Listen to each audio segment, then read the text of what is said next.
បន្ទាត់ក្រហមនៃការបោះសម្អាតស្កេមអនឡាញកាន់តែជិតផុតថ្ងៃអវសានអាវ៉ាតអញ្ញាធិរាជធានីកាន់តែបន្ថែមកម្ដៅក្នុងការបោះសម្អាតក្រាបពេលដែលខ្សែបន្ទាត់ក្រហមនៃការបោះសម្អាតអនឡាញស្កេមកាន់តែជិតផុតថ្ងៃកំណត់អញ្ញាធិរាជធានីភ្នំពេញបន្ថែមកម្ដៅក្នុងការសម្អាតឲ្យបានស្អាត 100% មុនការកំណត់ចូលមកដល់នៅពាក់កណ្ដាលខែមីនាឆ្នាំ2026នេះលោកស្រីដាវសុភ័ណ្ឌនាយិការដ្ឋបាលនិងជាអ្នកនាំពាក្យរដ្ឋបាលរាជធានីភ្នំពេញបានដឹងថាអនុវត្តតាមបទបញ្ជាលេខ01លេខ02និងអនុក្រឹត្យលេខ03របស់ប្រមុខរាជរដ្ឋាភិបាលកម្ពុជាកម្លាំងគណៈមេបញ្ជាការឯកភាពរដ្ឋបាលរាជធានីភ្នំពេញដែលមានកម្លាំងនគរបាលនិងកម្លាំងកងរាជអាវុធហត្ថនិងកម្លាំងគណៈបញ្ជាការឯកភាពរដ្ឋបាលខណ្ឌទាំង14បានបង្កើនការយកចិត្តទុកដាក់ខ្ពស់ក្នុងការចុះរដ្ឋបាលពីនិតទីតាំងស្នាក់នៅ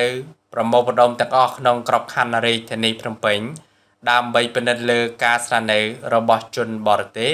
គោលដៅចម្បងគឺដើម្បីទប់ស្កាត់និងបង្ក្រាបដាច់ខាតលើបទល្មើសឆបោកតាមប្រព័ន្ធបច្ចេកវិទ្យាហៅកាត់ online scam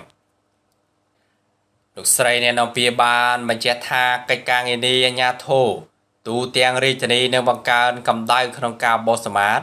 ឲ្យស្អាតនៅមុនថ្ងៃទី15ខែមីនាឆ្នាំ2026ខាងមុខនេះពលគឺការដាក់បន្ទាត់ក្រហមរបស់ក្រសួងមហាផ្ទៃពលរដ្ឋប្រុសស្រីសង្កេតឃើញថាក្នុងរយៈពេលមកនេះការបង្ក្រាបបទល្មើស scam អនឡាញនៅទូទាំងប្រទេសនិយាយជារួមនិយាយដោយឡែកក្នុងក្របខ័ណ្ឌរាជធានីភ្នំពេញហាក់ដូចជាមានការចុះកម្រិតខ្ពស់ឬស្ទើរតែមិនមាន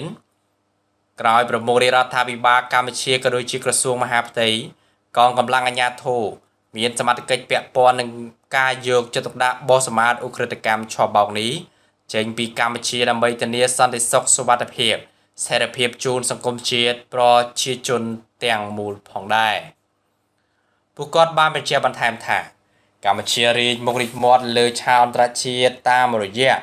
ផលវិជ្ជមាននានាមិនមែនគេស្គាល់ដោយសារតែជាប្រទេសដែលមានបទល្មើសឧក្រិដ្ឋនោះទេព្រោះកម្ពុជាជាប្រទេសដែលមានវប្បធម៌អរិយធម៌និងជាប្រទេសសម្បូរដោយតំបន់ទេសចរណ៍បុរាណជាច្រើនដែលអាចទាក់ទាញភ្ញៀវទេសចរជាតិអន្តរជាតិមកកំសាន្តជាពិសេសបណ្ដាវិនិយោគិនបរទេសអាចមកវិនិយោគបានគណៈកម្ពុជាជាប្រទេសដែលនឹងកំពុងស្ថិតក្នុងការអភិវឌ្ឍយ៉ាងគហុកក្រោមលុបសន្តិភាពដ៏ពេញលេញរបស់ប្រទេសជាតិ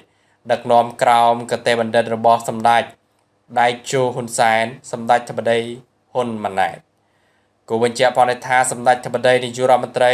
កាលពីថ្មីនេះក្នុងពិធីបន់សន្និបាតបូកសរុបលទ្ធផលការងារអាជ្ញាធរជាតិប្រយុទ្ធប្រឆាំងគ្រឿងញៀនបានដាក់បទបញ្ជាឲ្យកងកម្លាំងអាជ្ញាធរមានសមត្ថកិច្ចទូទាំងប្រទេសត្រូវបន្តទប់ស្កាត់និងបង្ក្រាបឲ្យមានប្រសិទ្ធភាពលើបញ្ហា online scam នេះគណៈកម្ពុជាពុំមានជាទីជំរកសុវត្ថិភាពរបស់ក្រុមអក្រិតជនទាំងនេះឡើយប្រធានសភាគ្មាននរណាម្នាក់អាចការពារនៅរក្សាអនាគតនិងជីវវាសនារបស់យើងបានល្អជាងខ្លួនយើងផ្ទាល់នោះឡើយរាជធានីភ្នំពេញសម្ដេចសភាធិបតីខួងសុដារីលើកឡើងកម្ពុជាត្រូវការពង្រឹងបង្កើនស្មារតីម្ចាស់ការពឹងផ្អែកលើខ្លួនឯងឲ្យបានខ្ពស់បំផុតព្រោះគ្មានប្រទេសណាអាចមកជួយការពារជោគវាសនារបស់កម្ពុជាបានល្អជាងខ្លួនយើងនោះទេក្នុងកលៈទេសៈពិភពលោកបច្ចុប្បន្ននេះថ្លែងក្នុងសិក្ខាសាលាស្ដីពីភាពធន់និងកាលានុវត្តភាពនៃយុទ្ធសាស្ត្រអភិបាលកិច្ចវិទ្យាសាស្ត្របច្ចេកវិទ្យានវានុវត្តឧស្សាហកម្ម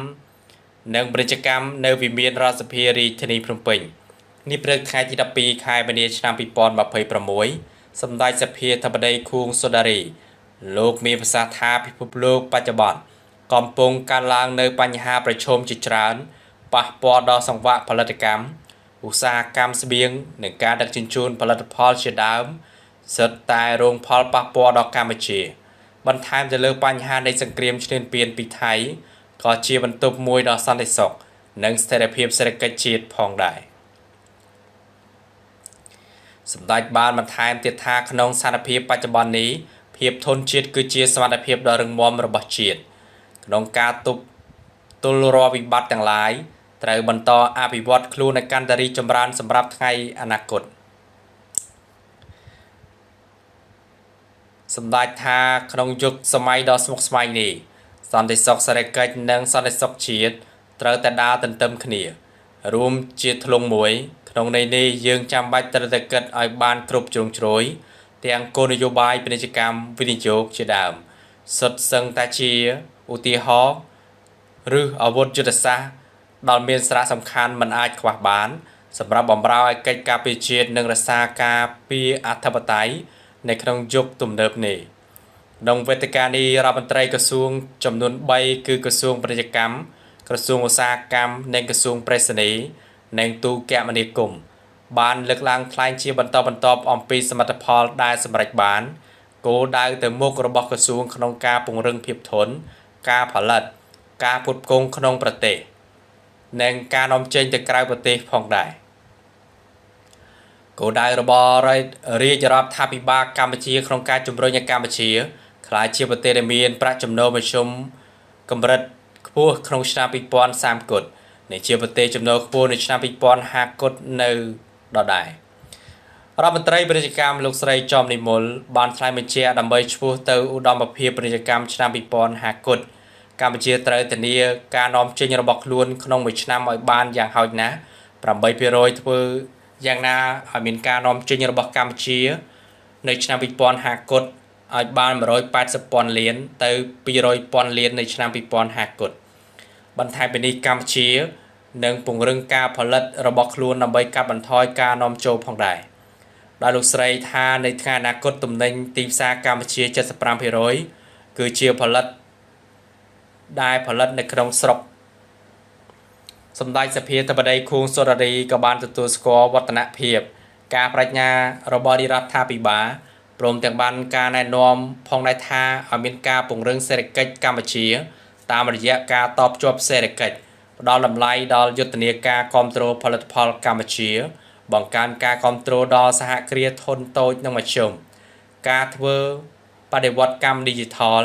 គ្រប់គ្រងដល់ការធ្វើការនៅសេដ្ឋកិច្ចក្រៅប្រព័ន្ធការរៀបចំក្របខ័ណ្ឌគោលនយោបាយសន្តិសុខសេដ្ឋកិច្ចជាតិឲ្យបានទូលំទូលាយគ្រប់ជ្រុងជ្រោយផងដែរសម្ដេចប្រធានរដ្ឋសភាជំរុញដល់គ្រប់ស្ថាប័នពលរដ្ឋវិស័យឯកជនអង្គការសង្គមស៊ីវិលទាំងអស់រួមជាមួយនឹងរដ្ឋាភិបាលដើម្បីសម្ដេចបាននៅអនាគតរុងរឿងសុវត្ថិភាពជាម្ចាស់លើជោគវាសនាជាតិក្នុងនាមជាប្រជាជាតិដ៏មានសក្តានុពលមួយ